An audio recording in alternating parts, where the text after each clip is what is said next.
Alhamdulillah wassalatu wassalamu ala sayyidina Rasulillah Sayyidina Muhammad ibn Abdillah wa ala alihi wa sahbihi wa man wala. Subhanaka la ilma lana illa ma 'allamtana innaka antal alimul hakim.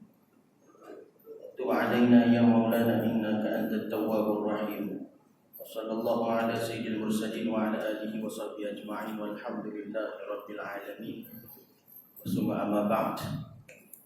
Assalamualaikum warahmatullahi wabarakatuh. Waalaikumsalam warahmatullahi wabarakatuh. Alhamdulillah, segala puji dan syukur hanya sahaja bagi Allah Subhanahu wa taala atas limpah kurnia dan belas ihsan daripada Allah, diberikan kesempatan, nikmat dan peluang untuk kita berada dalam satu tempat yang baik, dalam majlis yang baik, dengan niat yang baik.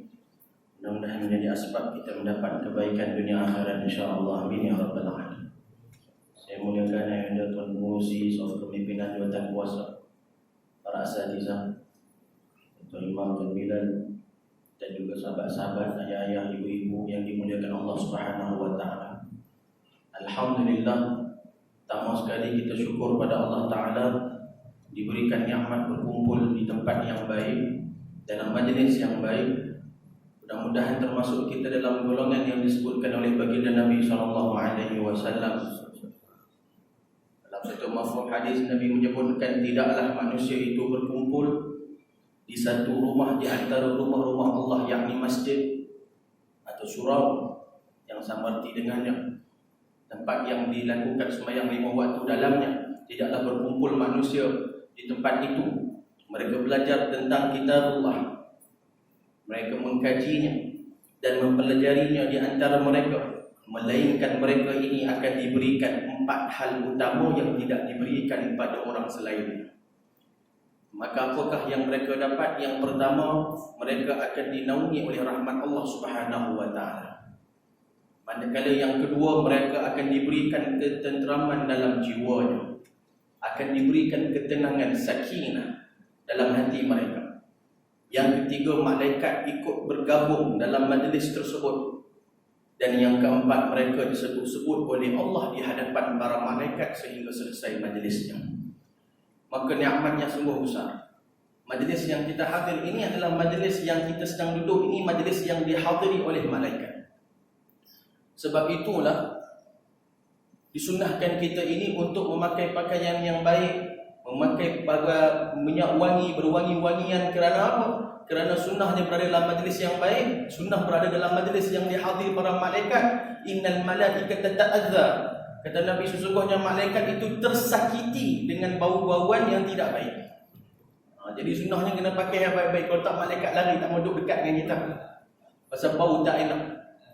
Bukan kata malaikat dengan kita pun tak mau. Ada bau tak sedap bau kan? Misalnya ala Sayyidina Muhammad. Tonton yang dimuliakan Allah Subhanahu wa taala. Maka syukur kita berada dalam majlis yang seperti ini. Kita mengharapkan Allah berikan kepada kita istiqamah, dan mudah-mudahan kita mendapat pahala yang berterusan keradanya insya-Allah taala. Mudah-mudahan Allah taala menjadikan manfaat ilmu yang diajarkan oleh Sayyidi Syarif almarhum Fadil Ustaz Fadil yang meninggalkan kita. Mudah-mudahan segala ilmu yang dimanfaatkan di surau ini menjadi pahala yang mengalir sentiasa dan sentiasa dalam kubur beliau insya-Allah. Amin ya rabbal alamin. Dan jangan lupakan untuk sentiasa mendoakan beliau walaupun beliau sudah tidak ada, kerana itulah jasa seorang yang mendapat manfaat ilmu daripada seorang guru. Maka sebaik-baik khidmat adalah mendoakan gurunya. Maka janganlah kita tinggalkan doa kita kepada beliau. Mudah-mudahan Allah terima segala amalan-amalan beliau insya-Allah.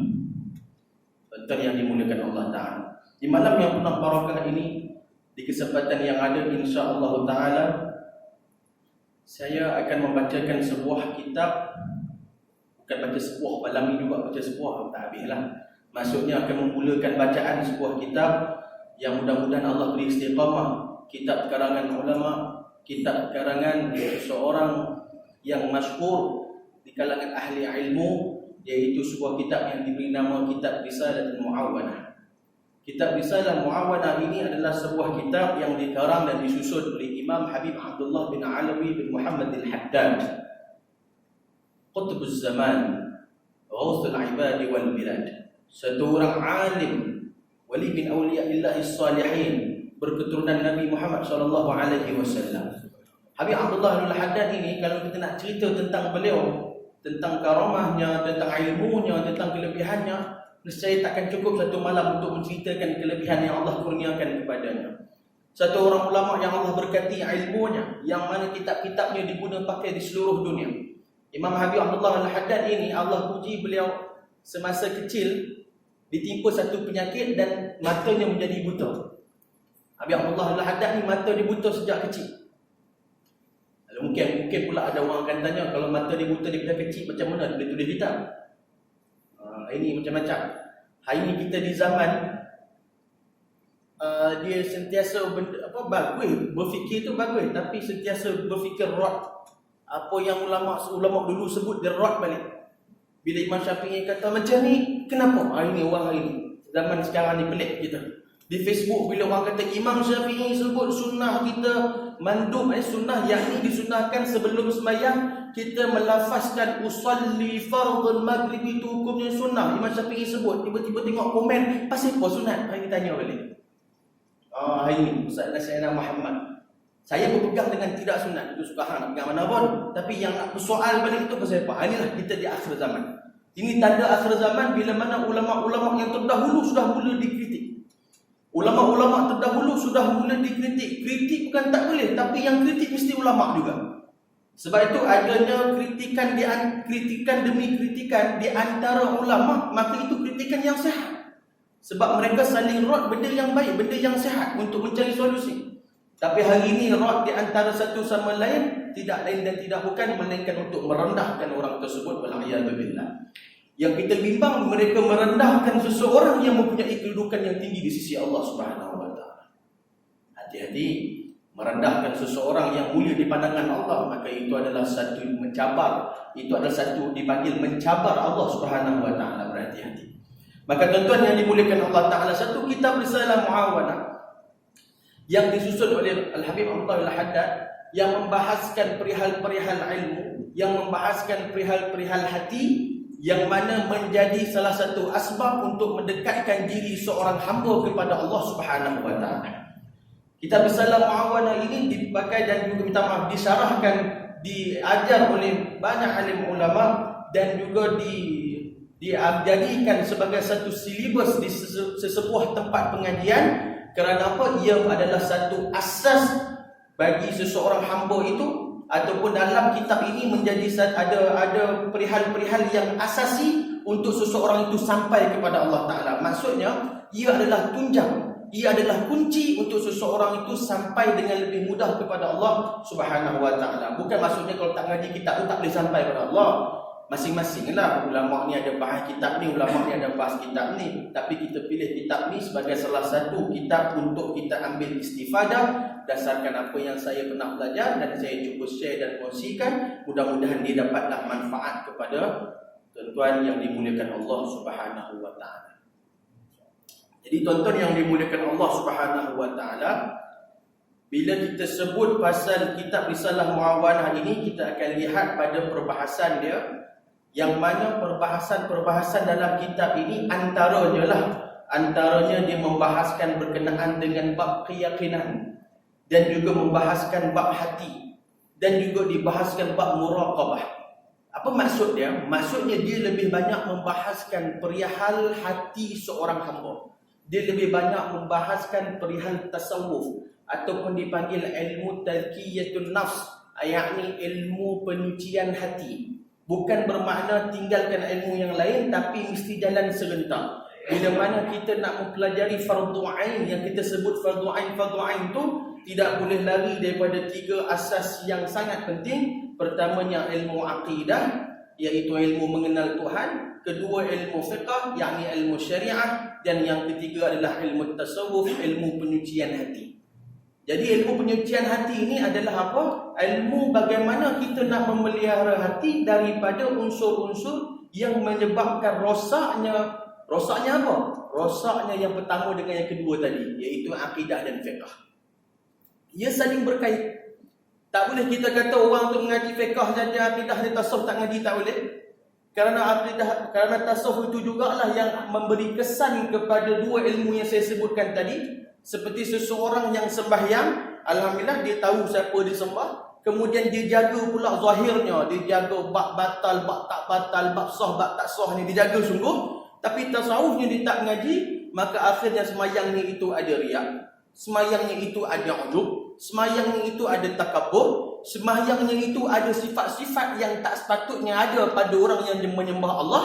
Akhirnya semayang dia itu tak diterima. Dalam kitab Risalah Jami'ah, tentang belajar kitab Risalah Jami'ah dengan Ustaz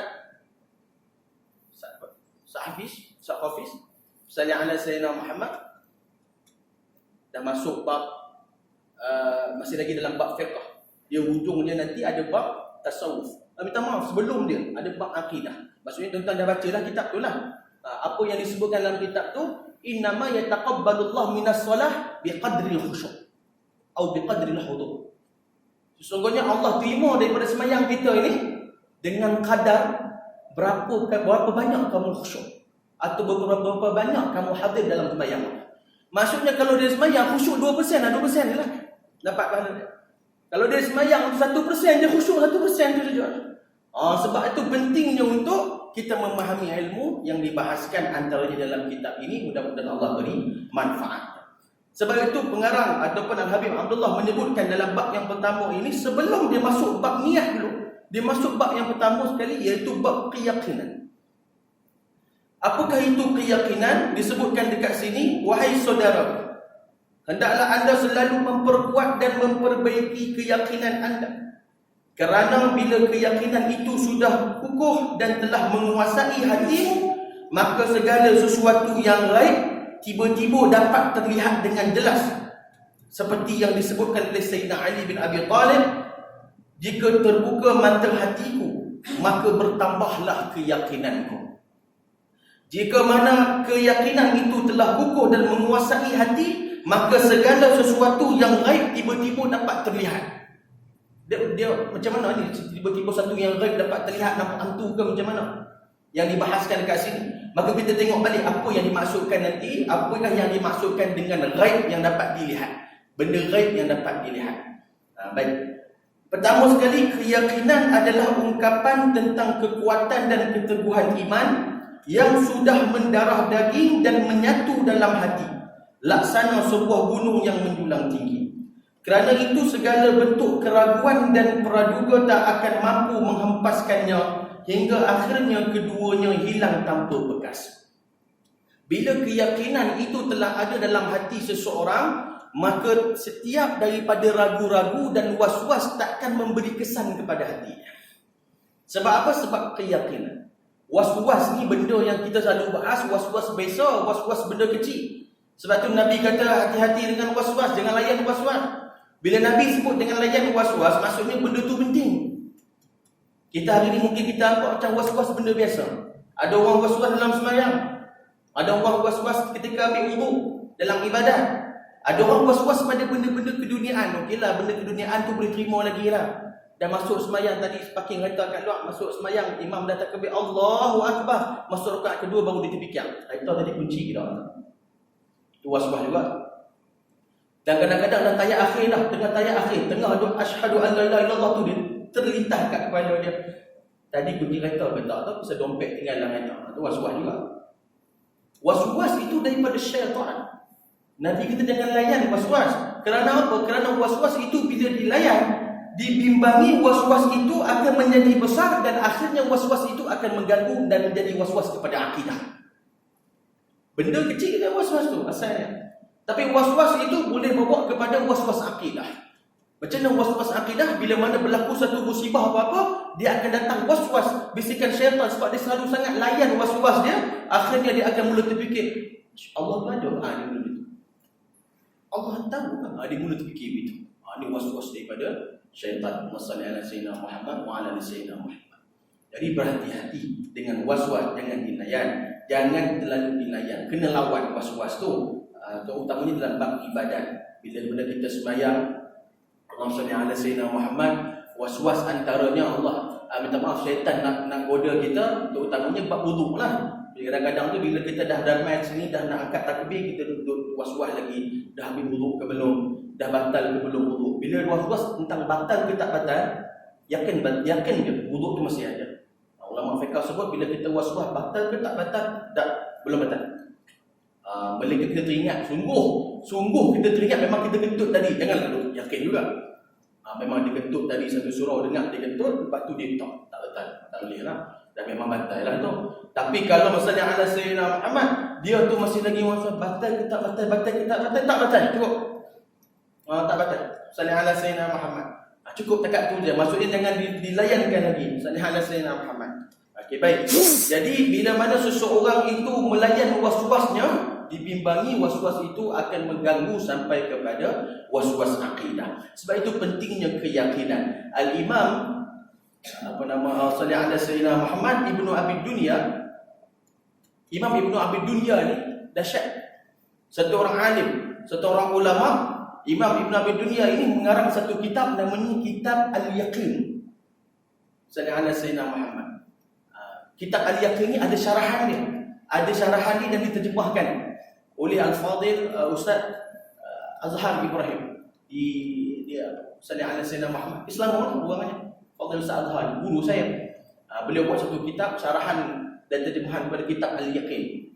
Kitab tu alhamdulillah seri Johor kita khatam 3 kali kitab tu di 3 tempat. Kitab yang sangat-sangat menarik, saya ingat sangat cantik, dia membahaskan berkenaan dengan yakin saja. Al-Hafidh Ibnu Abi Dunya ni bukan celau-celau kan. Tuan-tuan tahu apa yang hebatnya Ibnu Abi Dunya ni? Al-Hafidh Ibnu Abi Dunya ni satu hari dia duduk dalam kelas. Dia mengajar, minta maaf, dia dalam kelas, dia belajar anak murid. Dia sebagai student. Gurunya mengajar. Guru dia tengah mengajar kitab lain. Dia buka kitab lain. Dia ustaz dia ataupun syekhnya tengah mengajar kitab lain, dia buka kitab lain. Macam mana tu? Maksudnya bila kawan dia tengok, apa ni? Syekh tengah mengajar, contohlah, Syekh tengah mengajar hadis, dia buka kitab fiqh. Jadi bila Syekh kata, bila kawan dia tanya macam tu, dia pun kata, taklah, saya tengah dengar Syekh, saya mengajar, saya tengah dengar.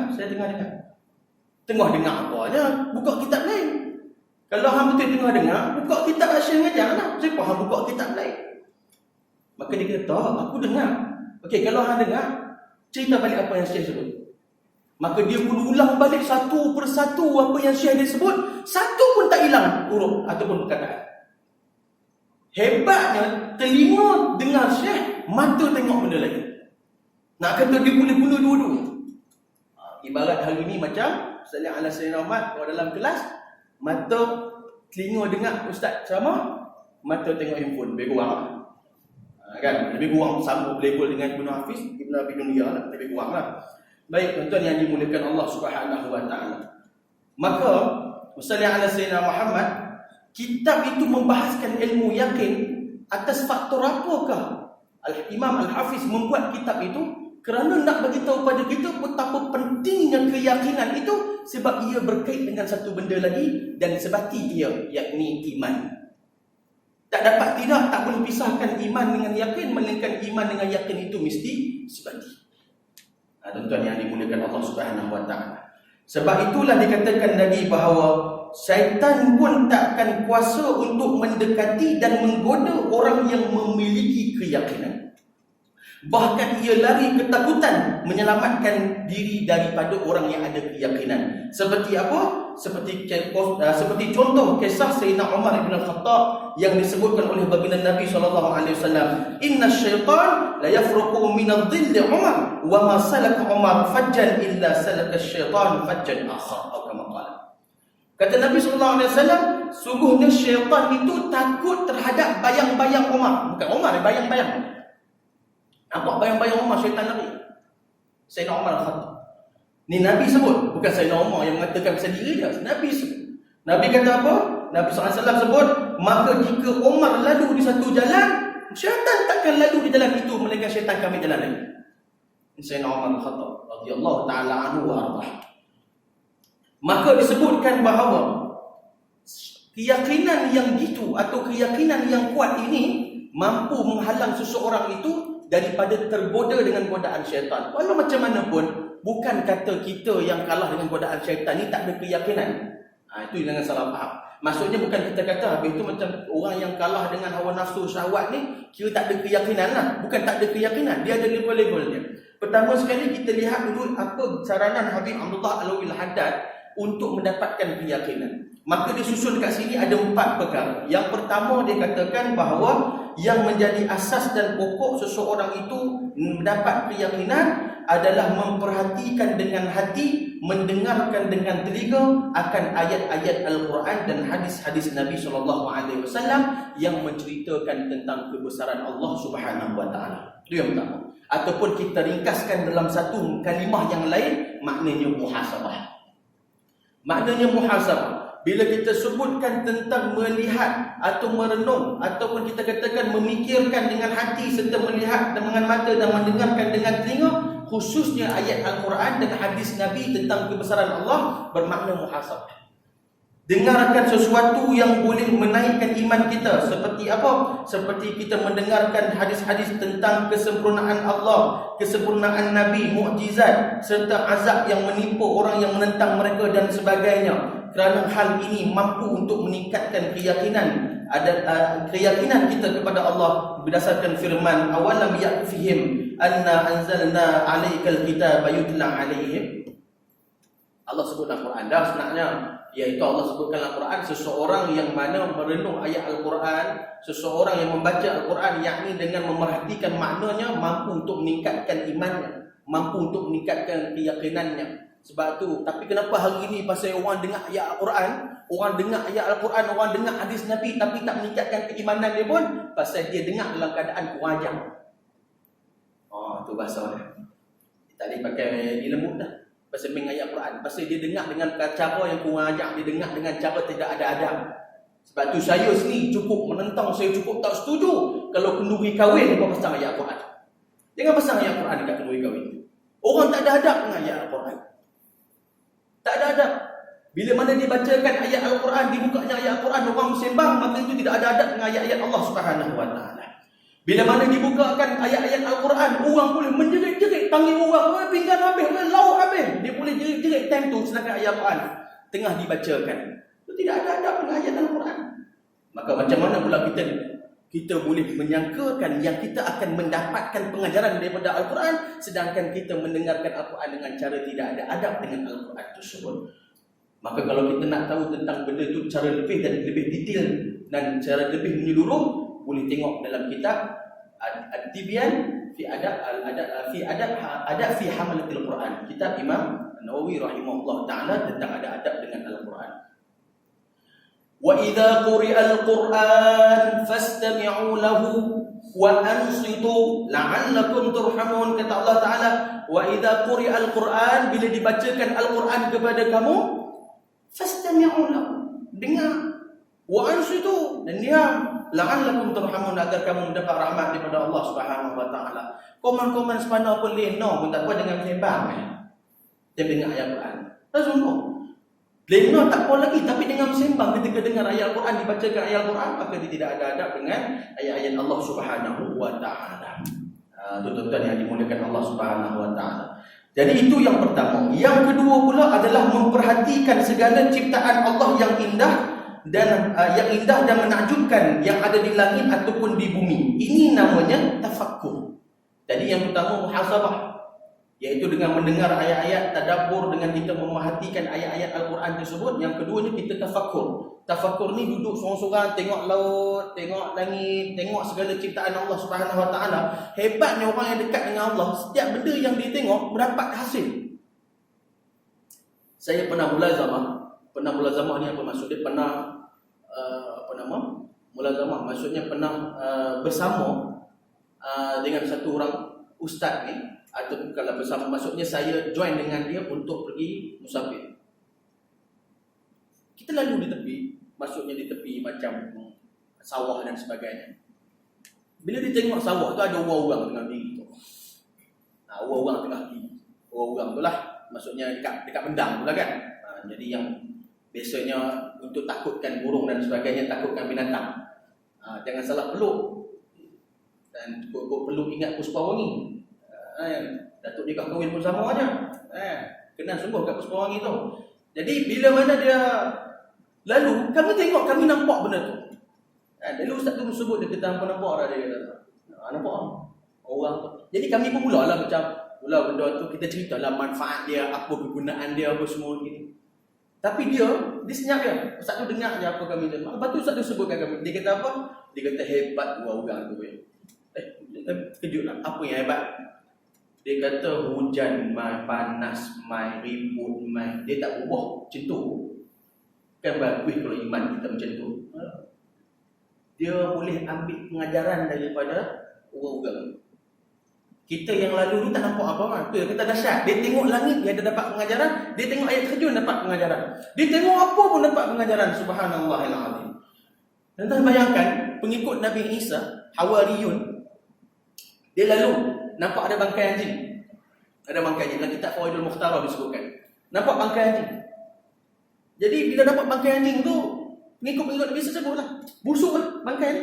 Busuk anjing ni, busuk bangkai ni. Nabi Isa kata apa? Putih gigi dia. Subhanallahil-azim. Putih gigi dia. Apa yang kita boleh ambil pengajaran daripada Nabi Isa sebut tu? Maksudnya kita kena sentiasa ambil yang baik, maka yang buruk takkan beri kesan pada kita. Tapi bila kita ambil yang buruk, kita ambil sisi yang negatif, benda tu sebenarnya memberi kesan kepada kita. Seburuk-buruk anjing, sebusuk-busuk anjing, seburuk-buruk bangkai binatang, mereka tidak ada pahala dan tidak ada dosa. Mereka tidak ada syurga dan tidak ada neraka. Sedangkan kita yang menyangkakan diri kita lebih mulia daripada bangkai anjing itu, imma syurga, imma neraka. Antara dua. Tapi kalau yang anjing tadi jadi bangkai, kunu turaba. Disebutkan dalam Al-Quran, kunu turaba. Anjing tu bila mati, okay? Dia jadi bangkai, dia jadi debu ke akhirat ni. Kita antara dua, syurga neraka. Tapi ada seekor anjing kita masuk syurga. Ada seekor anjing dia masuk syurga. Mentang-mentang kan anjing mana? Anjing yang bersama dengan Ashabul Kahfi. Ulama-ulama tafsirkan ayat Al-Quran dahsyat betul. Anjing yang bersama dengan grup orang soleh masuk syurga. Bayangkan kalau kita yang bersama dengan orang soleh, takkan Allah tak pergi syurga. Anjing yang duduk bersama dengan orang soleh, orang yang taat pada Allah, kalau Allah beri kurnia dia masuk syurga. Ini kan pula kita manusia yang sembahyang, yang zikir, yang sebut nama Allah, nama Nabi Muhammad, duduk dengan orang soleh, takkan Allah tak pilih masuk syurga. Subhanallah. Berkah duduk dengan orang soleh, berkah duduk dengan orang baik. Jadi tafakur ni sangat baik. Tafakur ni duduk fikirkan tentang kebesaran Allah, duduk merenung. Duduk merenung ni maksudnya bukan renung orang, dia renung diri sendiri. Maksudnya memikirkan tentang kebesaran Allah, memikirkan, itu bagus. Maka dia dapat menaikkan keyakinan kita kepada Allah Subhanahu Wa Taala. Bila kita renung diri kita, kita tahu lah kita banyak dosa, maksiat dan sebagainya. Itu yang kedua. Yang pertama muhasabah, yang kedua tafakkur. Yang ketiga disebutkan mujahadah. Minta maaf, istiqamah. Sebelum mujahadah, istiqamah. Istiqamah ni kita selalu dengar istiqamah. Saya ringkaskan tentang masyarakat istiqamah yang dituliskan dekat sini. Istiqamah ni, dia sebelum sampai istiqamah, dia ada satu lagi, dia ada satu dinding, benteng. Benteng tu namanya mujahadah. Mujahadah ni orang salah faham. Masya Allah, tak pernah tinggal tahajud. Tak pernah tinggal tahajud, alhamdulillah. Istiqamah. Masya Allah, orang ni tak pernah tinggal sembahyang duha. Istiqamah dia. Masya Allah, orang ni tak pernah tinggal witir dia. Ini istiqamah dia. Di zahir pandangan kita itu istiqamah. Tetapi hakikat sebenar-benar istiqamah hanya dia saja tahu. Dan Allah saja yang mengetahui. Maksudnya apa? Istiqamah ni, dia kalau kita lah, maksudnya kita tak pernah tinggal sembahyang witir. Tak pernah tinggal. Berapa tahun dah? 10 tahun tak pernah tinggal sembahyang witir. Alhamdulillah. Tapi satu malam tu kita keluar. Biasa kita keluar lepas bersalawat ala sayyidina Muhammad, kita keluar, tak jarang keluar malam. Hari tu kita keluar malam. Kita keluar pergi makan apa semua. Lepas isyak tu, jadi witir tak sembahyang ni. Biasa sembahyang witir kat rumah terus tidak. Jadi bila dia balik rumah penat-penat apa semua, dia baring Ustaz. Bila dia baring baru dia dah nak lelap mata, dah penat dah, perut dah kenyang dah. Tiba-tiba baru dia teringat, witir tak sembahyang ni. Allah, tak sembahyang lagi witir. Dia bangun tu dengan ada sikit rasa berat. Walaupun 1% berat dia, bermakna dia belum istiqamah. Dia masih mujahadah, tapi mujahadah dia dah sampai tahap ujung dah. Sikit lagi, mujahadah tu dia benteng. Nak kena lepas mujahadah baru naik istiqamah. Istiqamah ni benda yang kita kalau buat dia tak rasa apa-apa. Dia tak rasa apa-apa. Istiqamah. Sallallahu alaihi wasallam Muhammad. Contoh macam istiqamah, makan ataupun tidur. Adakah tuan-tuan bila nak tidur tu rasa berat? Oh, tidur lagi. Dia kalau tidur seronok lah. Mana ada tidur tu? Oh, nak kena tidur lagi ke? Mana ada orang rasa macam tu? Dia tidur tu seronok lah. Sebab dia tidur tu dia tak rasa bangga. Adakah tuan-tuan bangga? Alhamdulillah semalam saya tidur. Sah tak tahuan. Nah, dia tak tahuan. Dia punya tak tahuan dia. Level tak tahuan ni. Tuan-tuan tahu tak tahuan? Tak tahuan ni short lah. Shortnya hari ni manusia. Jadi orang gila dekat 7E dengan KFC pun masuk TV. Hari ni punya tak tahuan. Boleh masuk TV hari ni. Tak sepatutnya benda tu pula. Jangan diangkat orang-orang yang buat kemungkaran. Jangan diletakkan orang yang buat benda tak baik untuk jadi tontonan awam. Benda tu bukan benda sepatutnya. Benda tu benda yang tak baik dan tak boleh. Tuan-tuan yang dimuliakan Allah Ta'ala. Jadi kalau orang yang makan, dia bangga dengan makan, boleh. Hari ni kita pakai serban, pakai kopiah. Tuan-tuan bayangkan, dia pakai kopiah ni, sebab ni mujahadah. Tuan-tuan orang main surau tak apa lah. Kalau orang yang jarang main surau, dia tak pernah pun pakai kopiah. Satu hari nak pakai kopiah, dia macam tuan-tuan rasa. Dia macam. Tuan-tuan yang dah biasa pakai kopiah, yang tak pernah pakai serban, dia akan rasa lain macam.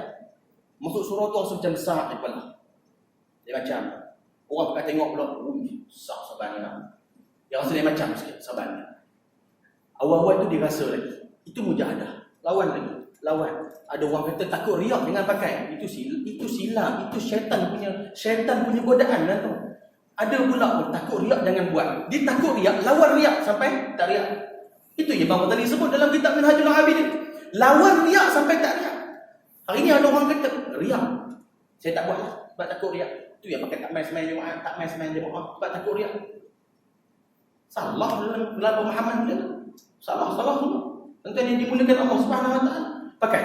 Bila pakai sampai satu hari dia dah lepas benteng mujahadah, dia dah tak rasa dah serban tu. Ataupun kopiah lah serban, kita bahas kopiah. Dia tak rasa dah kopiah tu atas kepala. Maksud saya tak rasa tu macam mana? Dia kopiah tu dia rasa macam kepala dia. Jadi dia tak ada rasa riak dah. Dia tak ada rasa bangga dah. Ada orang bangga dengan kepala sendiri. Dia bangga, dia riak dengan kepala sendiri. Aku ada kepala. Dia tak pernah rasa bangga sebab kepala tu memang dia ada. Jadi kopiah tu dia rasa benda tu memang dah melekat ke kepala dia. Nak lepas benteng. Tuan-tuan yang dimuliakan Allah Ta'ala. Saya kisahkan tuan-tuan satu kisah. Saya pernah sebut sebelum ni. Tok Wan saya, arwah. Dia pukul 3 pagi akan bangun sampai akhir hayat dia. Pukul 3 pagi dia bangun, tak lewat seminit, tak cepat seminit. 3 pagi dia bangun. Tanpa memerlukan jam. Hari-hari. Saya saksi lillahi ta'ala sebab saya duduk dengan dia. Tok Wan saya, arwah untuk saya. Sampai dia meninggal. Dia pukul 3 pagi dia bangun. Tak payah jam, tak payah apa. Sallallahu alaihi wasallam Muhammad. Itu nak nampak. Kat situ saya nak bagi tahu istiqamah tu. Sebab dulu daripada muda dia buat. Sampai 3 pagi tu dia boleh bangun sendiri tu. Dia dah bangun, dia tak rasa berat dah. Kita kalau bangun tahajud nak buat. Tapi rasa berat. Nak buat, tapi rasa berat. Lawan. Tak apa, itu mujahadah. 10 tahun buat rasa berat. Itu still mujahadah. Belum istiqamah. Lepas benteng mujahadah tu dia akan dapat istiqamah. Istiqamah tu bila dia buat tu dia tak rasa apa-apa. Dia rasa bila dia buat tu dia rasa macam tak ada masalah, memang dia buat benda harian dia. Tenang aja, tak ada rasa riak, tak ada rasa berat, tak ada rasa susah. Itu nak bagi lepas. Kita hari ni nak bangun pun kunci jam. Sallallahu alaihi wasallam Muhammad. Jam tu kalau boleh kunci tu sampai 5-6 kali lah. Okey 5 minit, 5:10, 5:15. 5:20, dia kunci jam kan? Bangun 8 jam. Kalau bangun 8 tak apa, dia bangun 5 pagi esok. Oh, itu boleh. Kan? Kalau sampai dah itu orang. Sallallahu alaihi wasallam Muhammad. Jadi kita dia tuan-tuan yang dimuliakan Allah Ta'ala, bermujahadah, bersungguh-sungguh. Allah sebut dalam Al-Quran, walladzina jahadu fina lanahdiyannahum subulana. Orang-orang yang berjihad, yakni mencari keridaan kami, maksudnya bersungguh-sungguh cari keridaan kami, sungguh kami akan tunjukkan pada mereka jalan-jalan kami. Dia bersungguh-sungguh mereka Allah tunjukkan jalan kepada dia. La haula wala quwwata. Ada satu hadis Nabi SAW, hadis kursi. Hadis kursi apa disebutkan dalam tu, Allah Subhanahu Wa Taala sebut, yang mana kita cerita pasal keyakinan kita dengan Allah Taala. Bila kita sebut pasal keyakinan hari ini, Kita hari ini yakin Allah tu tengok kita, kita yakin Allah pandang kita, kita yakin Allah tu gerak diri kita. Tapi tak terlepas diri kita daripada buat dosa dan salah, tuan-tuan yang dimuliakan Allah Subhanahu Wa Taala. Sebab tu dalam hadis disebutkan, ya ibad, wahai hamba-Ku. Allah SWT sebut, wahai hamba-Ku, in kuntum ta'taqiduna anni la arakum fadzaka naqussu fi imanikum. Wahai hamba-Ku, jika kamu menyangka yang aku tak tengok perbuatan maksiat kamu, kamu sangka, kamu ingat aku tak tengok kamu punya maksiat, bermakna kamu punya iman tak ada. Tapi kalau kamu bermaksiat dalam keadaan kamu tahu aku tengah tengok kamu, limadha ja'altani ahwalan nadirin. Allah kata, kalau kamu tahu yang aku tengah tengok kamu dan kamu buat maksiat, kamu tahu aku tengah tengok kamu, kat mana kamu letak aku dalam hati kau? Kat mana kau letak aku dalam hati kau? Dekat mana kau meletakkan aku pada pandangan kau? Adakah kau menjadikan aku ini seburuk-buruk, serendah-rendah pandangan di sisimu? Maka hadis ini jelas, tuan-tuan yang dimuliakan Allah Subhanahu Wa Taala, bukan maksudnya kita merendahkan Allah, tapi keyakinan kita dalam kita meyakini Allah sedang memerhati dan melihat kita, maka keyakinan itu lemah, akhirnya menyebabkan kita apa? Menyebabkan kita jadi lalai dan kita jadi lupa. Dan bila mana ghalabatni syahwah, bila mana datangnya syahwat yang menipu kita, maka tuan-tuan yang dimuliakan Allah Subhanahu Wa Taala, kita akhirnya tersalah langkah dan tersilap langkah melakukan dosa dan maksiat kepada Allah Subhanahu Wa Taala. Tak ada siapa yang terlepas dari dosa dan maksiat, baik dia ahli masjid, baik dia ahli surau, baik dia dikir, baik dia imam, baik dia ustaz sekalipun. Tidak ada siapa-siapa pun yang terlepas daripada dosa dan maksiat. Mungkin kita terlepas daripada dosa-dosa besar, tapi kadang-kadang kita tak terlepas daripada dosa-dosa kecil yang kita mungkin buat. Kadang-kadang dalam kita dalam surau pun tak terlepas dari dosa dan maksiat kita buat. Kita ada pandang rendah pada umat Nabi Muhammad, kita ada sebut sesuatu keburukan seseorang. Mata yang memandang rendah kepada umat Nabi Muhammad adalah mata yang tak dapat melihat Nabi Muhammad di hari akhirat. Mata yang memandang rendah, memandang hina kepada umat Nabi Muhammad, mata ini diharamkan daripada melihat wajah Allah Subhanahu Wa Taala di hari akhirat. Mulut yang menyebutkan tentang keburukan dan penghinaan kepada umat Nabi Muhammad adalah mulut yang tidak akan dapat memanggil nama Nabi Muhammad di padang mahsyar. Tuan-tuan yang dimuliakan Allah Subhanahu Wa Taala. Jadi jadikan ia sebagai satu pengajaran. Sekiranya saya ada tersalahkan ataupun tersalah dalam menyampaikan ataupun tersilap dalam membicarakan sesuatu perkara, mohon ampun dan maaf. Segala kebaikan itu semuanya datang daripada Allah, kelemahan itu datang daripada diri saya sendiri.